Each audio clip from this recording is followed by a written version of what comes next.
CM sir, Vijay sir from ABP network sir. రెండు question sir. ఒకటి political గా మీ vision ఇప్పుడు అలాగే ఉంది. 2014 ఆ టైంలో ఎలా ఉందో అమరావతికి సంబంధించి ఇప్పుడు అలాగే ఉంది. కాకపోతే ఆ టైంలో మీకు ఎదురుదెబ్బ జరిగింది ఎలక్షన్స్లో. అంటే మిగతా ప్రాంతాల్లో వదిలేయండి, ఎక్కడైతే మీరు డెవలప్ చేయాలనుకున్నారో ఇక్కడే మీకు పార్టీ ఎదురుదెబ్బ తగిలింది. కానీ 5 ఏళ్ళు గడిచేసరికి ఒక ట్రెమెండస్ విక్టరీ అయితే వాళ్ళు మీకు ఇచ్చారు. అంటే ఈ ట్రాన్సిషన్ ని మీరు ఎలా చూస్తున్నారు? మీ విజన్ ని వాళ్ళు అర్థం చేసుకోలేకపోయారా? రెండో క్వశ్చన్, మళ్ళీ భవిష్యత్తులో ఎప్పుడన్నా ఏదన్నా సుదూరకాలం కావచ్చు, మరొక ముఖ్యమంత్రి ఎవరైనా వచ్చి నేను రాజధాని తీసుకెళ్లి కడపలో పెడతాను, శ్రీకాకుళంలో పెడతాను అనకుండా లీగల్ గా అమరావతి ఏపీకి రాజధాని అన్నట్టు సిమెంట్ చేయడానికి లీగల్ గా ఏదైనా అవకాశం ఉందా? రెండో పాయింట్ ఎగ్జామిన్ చేయాలి. ఎవ్వరు కూడా మరీ ఇలాంటి మెంటల్ ఫెలోస్ వస్తే తప్ప ఇంతవరకు ఇండియా చరిత్రలో రాజధాని మారుస్తా అన్నాడు ఎవడు లేడు. స్వతంత్రం వచ్చిన తర్వాత ఎవరన్నా ఉన్నారా? నాకు తెలియదు, మీరు చెప్పాలి. నేను కూడా 45 ఏళ్ళు రాజకీయాల్లో ఉన్నా, at the helm of affairs లో ఉన్నా. నేను ఎవరిని చూడలా. First time I'm seeing a different politician. మీరందరూ అర్థం చేసుకోవాలి, ఎవడు రాలా.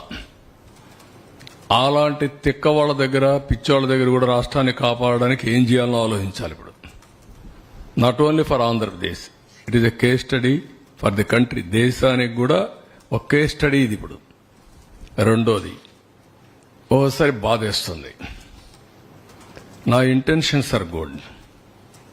ఓసారి నా ఇంటెన్షన్స్ ప్రజలు అర్థం చేసుకునేట్టుగా నేను చెప్పలేకపోవడం కూడా నా తప్పు కావచ్చు. లేకపోతే వాళ్ళు కూడా ఓసారి ఎమోషనల్ గా డిస్టర్బ్ కావచ్చు. అల్టిమేట్ గా రిజల్ట్ ఇస్ సేమ్. నేను సఫర్ అయ్యా, రాష్ట్రం సఫర్ అయింది, అందరం సఫర్ అయ్యా.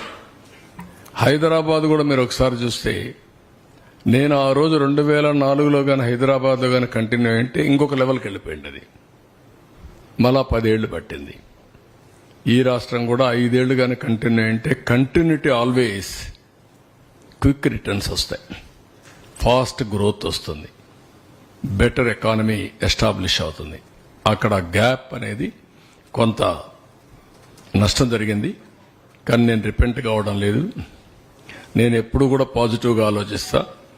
ఏది జరిగినా మళ్ళీ దాన్ని అక్కడి నుంచి స్టార్ట్ చేసి ముందు తీసుకుపోవడం తప్ప వెనక్కి పోయే సమస్య ఉండదు.